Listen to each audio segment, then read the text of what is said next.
TandLers, and welcome to another episode of TandL Talks, the podcast for, about, and featuring fabulous educators. When a second grader goes from class clown to teacher's pet, something powerful is happening. An adult saw him, set boundaries, and opened a door.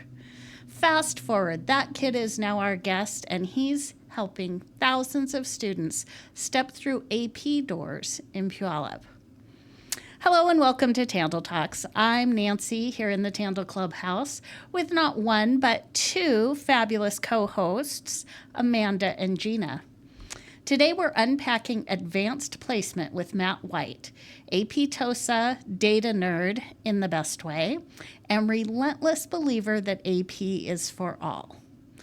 Elementary friends, this one is for you too.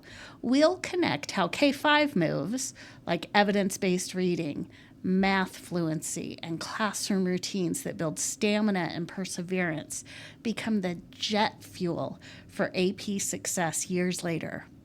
Think practical. What you do during groups, how you talk about productive struggle, and why getting kids to love hard things now pays off big in high school. In this episode, what AP really is, how pre-AP fits, why a 2 can still signal college readiness, and how pacing plus persistence beat perfection. We'll spotlight teacher impact, shout out rising pass rates across our district, and preview what's new, AP African American Studies, AP Macro, and get this, a peek at cybersecurity on the horizon, for reals. If you care about creating more first chances, and really more second chances for kids, from kindergarten to commencement, this conversation is your playbook. Let's get started. Hello and welcome to TandL Talks. I'm your host, Nancy, and we are here today to talk about AP with our good friend Matt White. And I've got a couple of other people here in the TandL Clubhouse today. Let's just go around and tell us who you are. Happy to join the Clubhouse today. I'm Amanda Kraft, the Executive Director of Teaching and Learning. And I'm Matt White. Apparently, I am the guest of the show. Yes. And I'm a AP TOSA. And I'm Gena Vincent, Assistant Director of Elementary Teaching and Learning and Nancy's partner in crime. Awesome. And so let's just start. Matt, I want you to think back to when you were a child. Can you think of a teacher who had an impact on you? Do you want the positive name of a teacher or the negative? Yeah. My first grade teacher was Miss Dingle. I'm glad I had her at first grade. I would have made jokes about her name if it would have been by third grade. But right. Dingle, she was nice. Biggest impact would be Mrs. Voss, second grade. I went from being the bad boy who got in trouble to being teacher's pet. Fell in love with school from that point on. Miss Nealon, third grade, nope, not so much. And that would be like my elementary experience that people had a big influence on me. Junior high, well, I went to a middle school. I'm from Oregon, Gresham, Oregon. Mrs. Black, wow, she was awesome. She did not suffer any of the dumb things I could bring to a classroom, but did so with a smile and a great sense of humor. She was my English teacher. She had a piece of duct tape with my name on the wall. Oh, my goodness. Yeah. So when my mom came to back to school night and looked up and saw the piece of duct tape with her son's name on it, and my mom went, on brand. She didn't even,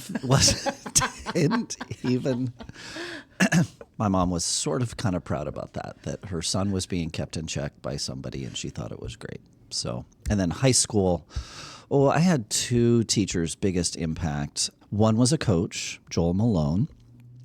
Never had him as a teacher, but just like as an adult in the building who cared about me as a human, who checked in on me, who made sure that the shirt I was wearing was appropriate by the wording on the shirt, let's be clear. And then my senior teacher, my senior social studies teacher, Bill Tatum, we all called him Commie Bill. Oh. And Commie Bill was awesome. He was a phenomenal teacher who brought in amazingly leftist, progressive, conservative. It didn't matter. He just brought in anybody who was going to say something that was going to be shocking as a community member or whatever, and challenged our thinking. That was the perfect kind of person for me. Love it. Yeah. For the record, I feel like I have to say that we in no way support duct tape as the behavior management strategy.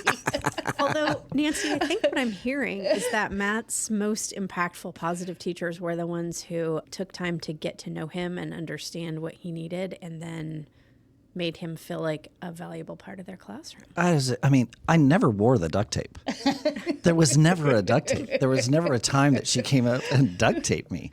It was Matt White. This has a slightly different flavor than the other podcasts we've done. It does. It's Sorry Matt about White. that. It's Matt White. like- I apologize. But Well, Matt, sounds like you needed to be held accountable in most of your classes. Those were the And teachers who The did. boundaries were appreciated. They absolutely were. Kept somebody like me in check was a helpful thing. The kind of damage I could do in a classroom without boundaries could not be measured with existing technology. So let's dive in and talk a little bit about AP. Can you tell us, especially many of our listeners are elementary listeners, so what is AP and what does it look like in the Puyallup School District? Sure. So AP stands for Advanced Placement. Advanced Placement courses run by College Board, created decades ago, was the intent to give students the opportunity to earn college credit while in high school. What AP has, in essence, become is kind of like the nation's honors courses. I'm putting air quotes around honors. It's just that everybody in America knows what an AP course is. Everybody knows what the content is. And then a score that a student takes on an exam at the end of the year, which is the first 2 weeks of May. You get a score of a 1 to 5. And a 5 is, oh my goodness, you did so awesome. You're so fantastic. You're super smart and your teacher did a great job for you. A 1 is, this was a hard 8 months. This was a hard 8 months. All right. A 2, though, doesn't get you, it's not a qualifying score to get you college credit, but a 2 is, oh, you actually are college ready. You have learned some of the things that would get you ready that would make college be successful for you. 3s, 4s, and 5s are obviously qualifying scores for college credit. So that's what AP is. What was the rest of your question? What does it look like here in Puyallup? Well, Amanda would say we are an AP district, which we are. So that means that it is the number one way any of our students in the Puyallup School District can earn college credit. There's nothing even close to any of the other possible options. It's our most successful route. Right now we have approximately 3,500 kids who are earning some sort of, taking a college class of some sort while in high school. So we're not, like back in the day, it was a very niche program. It was your 10 kids in a class who were your super genius, who probably didn't even need the teacher in the first place because they were going to get 5s anyway. But now this is, if you are at all interested in going to college, this is the place to start for us. So we start with grade 9, AP Human Geography. That's the first entry level. We do have other courses that are pre-AP courses. And lots of people think those are AP courses, but they are not. They're pre-AP courses, and they are for anyone. They're not for, this is the special super, secret sauce to get me into an AP class. Nope. They're just our classes that are aligned in scope and sequence with an AP course. If a kid goes through a pre-AP course, are they more ready the next year to be an AP student? Yeah, they would be. They would, since the scope and sequence and the content is aligned. Right. You would find that a student who did a pre-AP course would probably have higher success rates and feel more confident about what they're doing. The AP Classroom portal, it's the same. So they would know just the technology and how to access content or information, things like that. And 2, just the pacing. I think that's one of the biggest things. So for example, like I just said, we test the first 2 weeks of May. Those tests are everywhere in the world, first 2 weeks of May. All your tests are same date, same time. And so AP courses, are much faster because we have a deadline.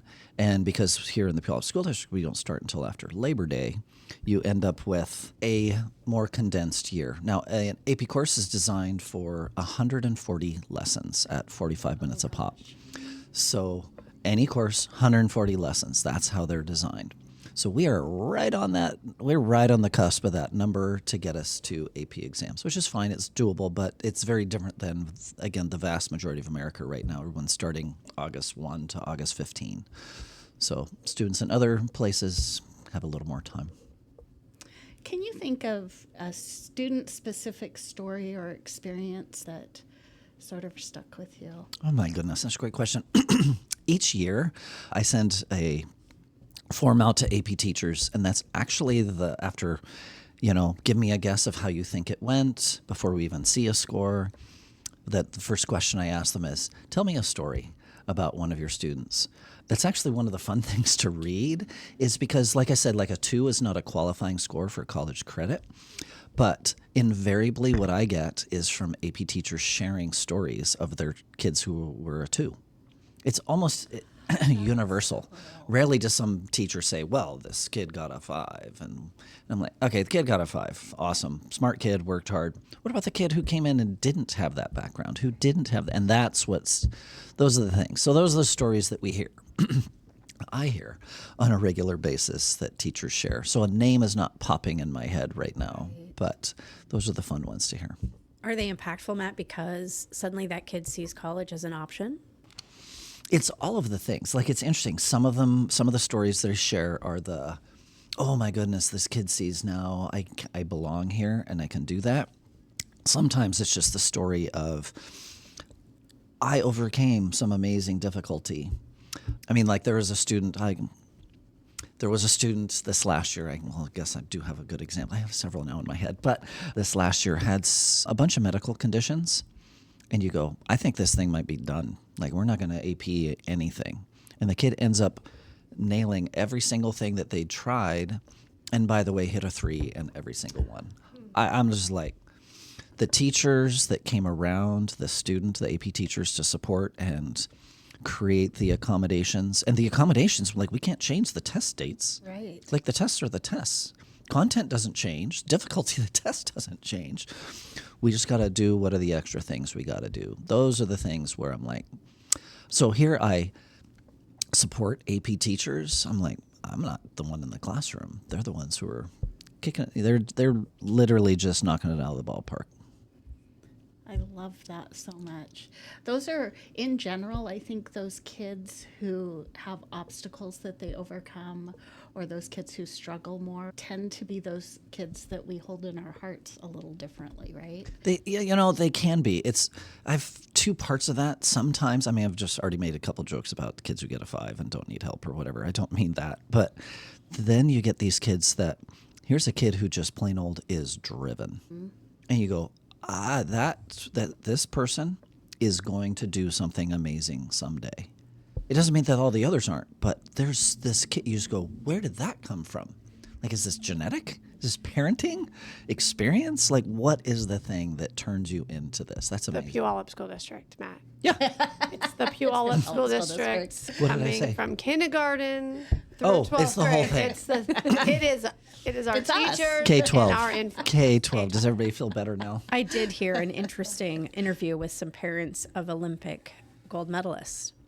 And in an odd number of situations, what that parent said was, it was actually my older kid who was more naturally gifted in slalom skiing, but didn't really care about slalom skiing, cared about swimming. Right. So my middle kid, who didn't have a lot of natural talents, was the one who just put in the hard work. So I love those stories about the kids who overcome obstacles, because while it's hard to watch that and we want to support them, those are the kids who really have an advantage, I think, when they move into life on their own, because they know how to sort of persevere through something tough.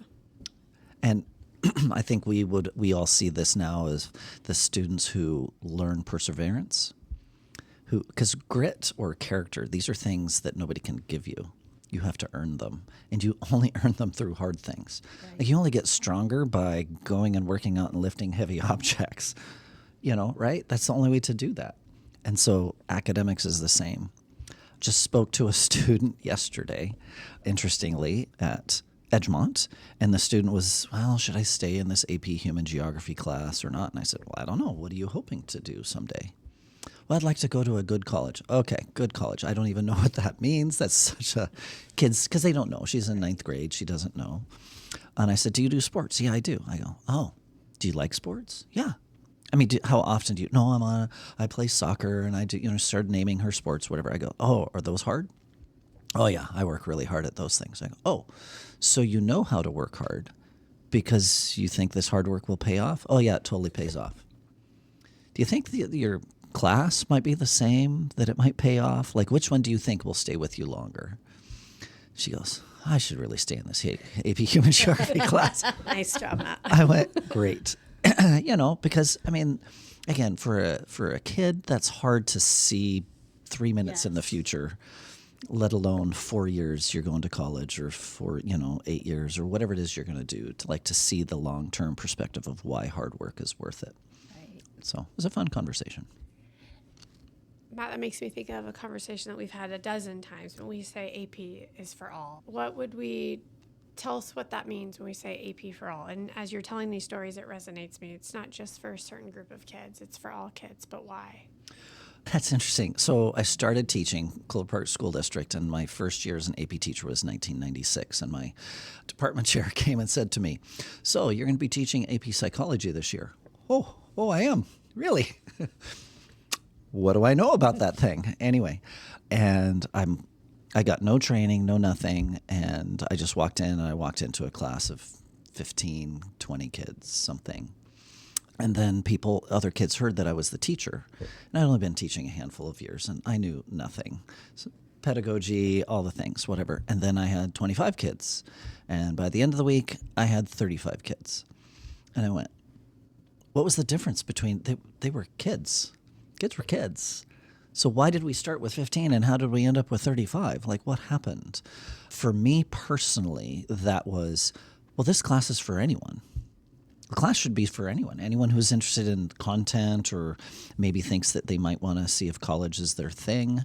And so that was, like, for me, very influential, and I've just carried that with me. So when I moved from the Clover Park School District to the Puyallup School District, the building I worked at the time was not AP friendly because they felt that it was elitist. It was all just the super duper kids, the kids who have families and money or something. And I said, well, we should be adding some of these. These are options. These are things that students can have. And the first pushback was by our administration, which shout out to Brian Lowney, good guy, who said, well, isn't it all elitist? And I go, not according to me. Aren't you a Clover Park grad? And he goes, well, yes, I am. I went, we weren't there at the same time, but this is where I started. It should be for anybody. And so that AP for all mentality came with me. And we started it at Emerald Ridge High School, and then now that is district-wide. That any AP course is for any kid who goes, yep, let me give it a try. Right? Because the consequences are lower stakes. Like, we all freak and people get really up, oh my goodness, my grades and the something. I'm like, a class in high school is not the cost and difficulty and challenge of that in college. Would you rather start with a chemistry class that is a weed-out course your freshman year of college to try to get into that nursing degree or that something? Or would you prefer we can start it where you're going to be in a class the whole year with a teacher who's going to know you, care about you, try to help you? Like, that's what it's about. It's all of the kid. And it's, yes, the academic side, but it's all of the kid, knowing all of what kids are to try to help them achieve their goals.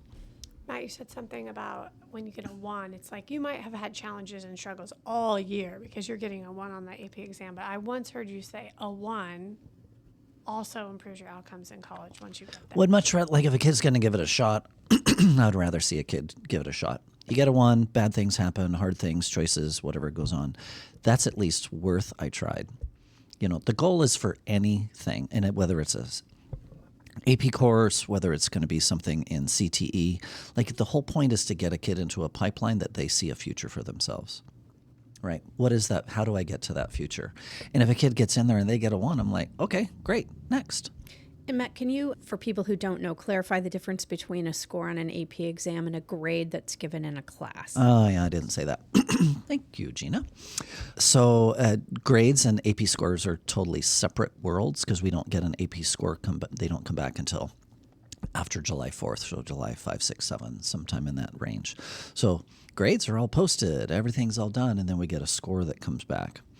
So it is a mastery-based kind of a thing that we get at the end that we can look and see how that student did. But the grade and the AP score don't come together necessarily. However, I do encourage AP teachers who have a student who didn't get an awesome grade necessarily in the class, but they get a 3, 4, or 5. I'm like, how about we look at adjusting their grade? Because mastery-based credit, that student clearly showed that they understand the content to a level that is collegiate level. So you're telling me collegiate level shouldn't we think that that's maybe harder than the high school version? So let's adjust what we're doing. So, all right. Thank you. Matt, most of our listeners, at least right now, are elementary teachers. I hear that we do have elementary students in the district. Is that correct? We do have, they're the short ones. The short ones, okay. They're the I've heard they're tiny here. ones. Yeah. What should elementary teachers be thinking about so that their kids are ready to be pre-AP or AP kids? Oh, when they become yeah. teenagers? Gena and I talk about this on a regular basis. We do. Because the biggest things that everybody wants to say that somebody else is responsible for something. You know, the first grade teachers look at the kindergarten teachers. You know, you didn't teach Johnny how to tie his shoes or whatever the thing is that we teach kindergarten kids to do. I'm assuming. We teach them to read. Oh, we teach them to read. There it is. Yeah. We teach them to do things academically. There it is. And so each grade looks back on the previous one and wonders, why didn't you do whatever that thing is? Which is really unfair because how in the world, everyone's like, dude, we are doing the best we can with what we have here. But if I was going to put it into just what are the things to focus on, any student who can read, and read at the highest level for that student, you're going to see that student have higher success rates. Any student who can do math and continue with math. Now, please note, I didn't say love reading. I didn't say love math. I said can read and can do math. Because those are just skills. Those are perseverance and grit things that we learn and then actually translate to other aspects of not just school, but the rest of life. I mean, how many of us in the world, they get a degree, but their job isn't even in that degree? What's that piece of paper mean? That piece of paper means I have perseverance and grit and capabilities, and I have some ability to communicate, the soft skills, all those things, but they all come back to, can you read and can you do some math? So I just spoke to a parent today who asked me that very same question. Their child just moving into 9th grade, and they're all worried about the future, in big, huge letters, future. Right now it should be, bright Vegas Omni style light in the sky. Anyway, I'm like, well, let's not worry about the future. Let's worry about what classes is your student in right now? Okay, so let's focus on that. What can they do right now? As long as a student can stay in that pipeline of learning and recognize, like the example I gave of the student, working hard for things, you're going to get to be able to make lots of choices about what you want to be or what you want to do. Gives you much more flexibility than worried about, I have to take the right class, the exact right thing, and make the right choice. Who would want to live like that? And that just takes, to me, a lot of the joy of learning and the joy of working hard. It all just becomes this transactional, I better get that grade. And like I already said, the grade is separated and divorced from the AP score. I would prefer to see the learning, There you go. Thank you. Sure. Matt and I have had many conversations about foundational skills in elementary, and I never thought Matt would want to talk about what happens in kindergarten, but he has been a fierce advocate of our transition to evidence-based, science of reading-based practices in What's the elementary. podcast? What's the podcast? It's your podcast. I'm just No, saying. the name of the one that I Sold a Story. sold a story. Changed my life. Right? Oh, It's a great one. Everybody should listen. fantastic. I seriously went to our superintendent at the time, got a meeting with him, and said, I think every elementary school should be watching this. It should be part of your PD. And he looked at me like, Okay. aren't you the AP guy? What are you you're talking? You got a meeting to tell me to do this? I go, yep. I go, because it is literally foundational skills of reading. And if we're not teaching kids to read, what are we doing? Well, I remember, Matt, when you first came out of the classroom, you were in conversation with Gena because you would say, the first thing I do is pull all of my kids' SBA scores for reading so I know exactly where they're entering my class, so I know how to help and support them be successful in this class. Good memory. Wow. And I remember from that point on, because you were relentless about, nope, it's AP for all. Every kid can take these courses. And I think the beauty of AP is that it ranges, right? You can take a math, you can take an art class, you can take a language class. There's art. You can take a science class. Yep. And like you said, it's about, what are your interests and where do you want to see yourself possibly in college? Try it out. Try it out now with lower stakes. I'll use my dad as an example. I mean, who doesn't want to hear about my dad, right? No one doesn't want to hear. No one doesn't want to hear about my dad. I can't wait. My dad is the first person in his family to graduate high school. They were poor as poor can be. When he went to college, because he chose to go to college, his family could give him 25 cents a week. That was a gallon of gas. So that's all they could support him with was 25 cents a week. Okay, we can buy you a gallon of gas. So he bought a motorcycle because then he could afford to get places. Resourceful. Yeah, there it is. Anyway, my dad was just like, why am I here? Smart kids, wealthy people. He just didn't want to be poor anymore. Who wants to be poor? Nobody does. So he's like, dude, this is what other people did. I'm going to try this thing. And he took a botany class. Botany. I mean, he's no longer with us, but he would say like he was flailing in school. It was all just about to come apart. He was, how am I paying for this? All this stuff everything was coming apart. He took this botany course and he was like, oh, well, this is fun. This is interesting. Went from a nothing student into a top student who ends up getting a degree in landscape architecture, Oregon State University. Now, the irony is my dad became an airline pilot. So I was trying to figure out how you're going to connect those dots. The whole thing I've is heard about the travel many times. Yeah, because it doesn't matter the thing that is the hook, right? So for him, the hook was botany. What is the hook going to be that's going to show you that there's a future that is different than the one that you have? Or what's the hook that's going to show you the future that you want? Like I'll say to people on a regular basis, teachers, we got to help kids do the thing they don't want to do so they can become the thing they want to be. Like that is like a mantra because you hear it just come off of me practiced. Come on, people. What teenager is going to say, I really want to get up early? What adult says What adult I really says want to get up early? None adults. None. I can't wait for my 5 o'clock alarm to go off. There you go. But I mean, kids, what teenager says, could I have more homework, please? Yeah. Could I choose the harder option? That is not, our world right now is surrounded with the TikTok hack of how to make everything easy. And you go, okay, that's awesome for opening up a jar of pickles, but how's that going to help you with the things that are needed to become a functioning member of society? Matt, what is next for AP in Puyallup? Oh my goodness, next? Oh my, I haven't thought about next. That's a hard question. Anything new this year? Oh, yes, there is. There's new. We can go with new. Okay. So one of the courses that we just added was AP African American Studies. So that's going off this year. So that's, again, one of those courses that you go, maybe there's a group of students who don't see themselves in college, who then go, oh, well, maybe that's me. So that's one of those things we're excited to see.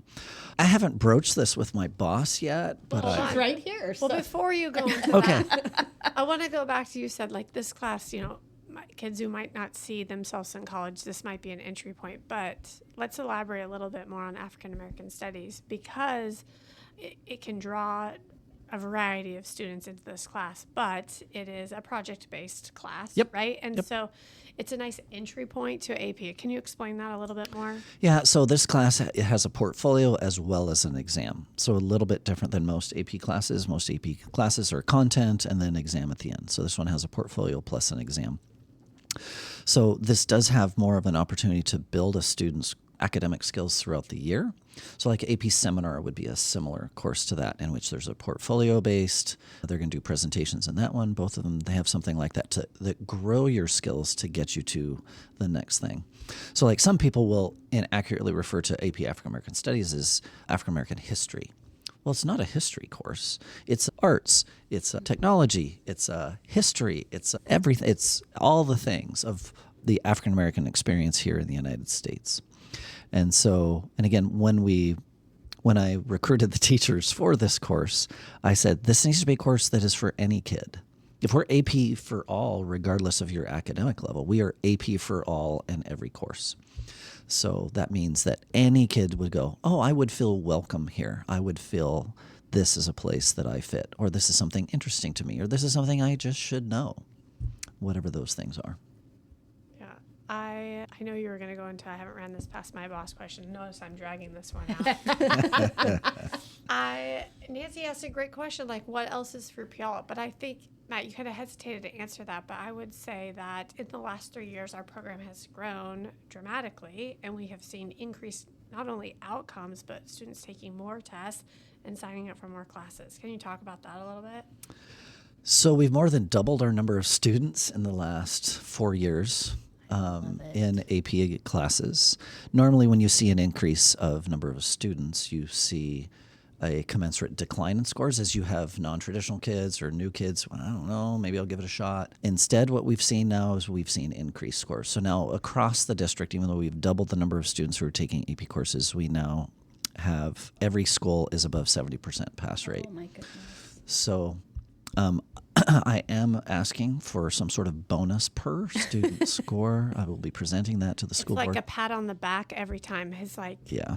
I'm patting No. him on the back right now. And the thing is, as funny as Amanda knows, I don't like. She's prompting me to say things because I don't talk about this stuff because it's my job. My job is just to do the job. But, you know, Matt, you and I also have had conversations about the fact that the work that you do in helping teachers really find the way forward and provide the best experience they can for their kids and really hone in on that learning has been relentless. I mean, you have been super supportive of those teachers. And I know you are also super supportive of any student who wants to talk to you about a way forward to a 2-year college, a 4-year college, a trade program. You really advocate for that. So I kind of want to shout you out because I think a lot of what you do, certainly elementary teachers don't see, but it's impactful. Well, thank you. And to your 40,000 listeners, I'm just also thankful in front of them as well. I think it's a good opportunity to also shout out to our AP teachers. When you're saying 70% of our students are meeting that benchmark or above the state average, it's incredible. Our teachers have put in a lot of work, right? And you have helped support them along the way and mentor them, and they have been willing to meet and talk about scores and talk about data and talk about how can we, change outcomes for kids and which kids aren't like meeting that and what can we do to support them. So I'm just incredibly grateful for you and all of our AP teachers and pre-AP teachers as we think about AP for all really means all in our district. They are crushing it. I mean, I said it earlier, like I'm not in the classroom. It's AP teachers who are doing all the work. And so like the impetus that got me to this role that I have now was during COVID, in which people thought, well, everything's done. And I said, College Board is still going to test. I guarantee it. Let's go down to the Emerald Queen and put some money. I go, there's going to be tests. And so started trying to rally teachers and rally organizational structures to make sure that we could do that. And I worked minimum 12-hour days during COVID, teaching plus working with staff at the high schools plus the junior highs, just like how do we continue to help kids, again, achieve whatever, because it's not about us. It's about whatever it is that the student might possibly see for their future. Again, I'll just use my dad. My dad didn't think he had any future of anything, but somebody said, go try something, until a botany teacher, inspired him. So those are the kinds of things that are exciting when you see kids in a classroom and a teacher comes alongside, and does something awesome for a kid to just inspire them to move them forward, that school has a purpose. It has a purpose and a point, and can you move you in positive directions. So now, do you want to tell us your idea for the future of AP? Oh my goodness, AP Cybersecurity. AP Cybersecurity. AP Cybersecurity. Yeah, there's 2 new possibles that are available. I have one, and all of these things start with me talking to a teacher. So you ever thought about, this might be interesting. You interested in thinking about? And usually it comes back with, oh, no, that's too hard.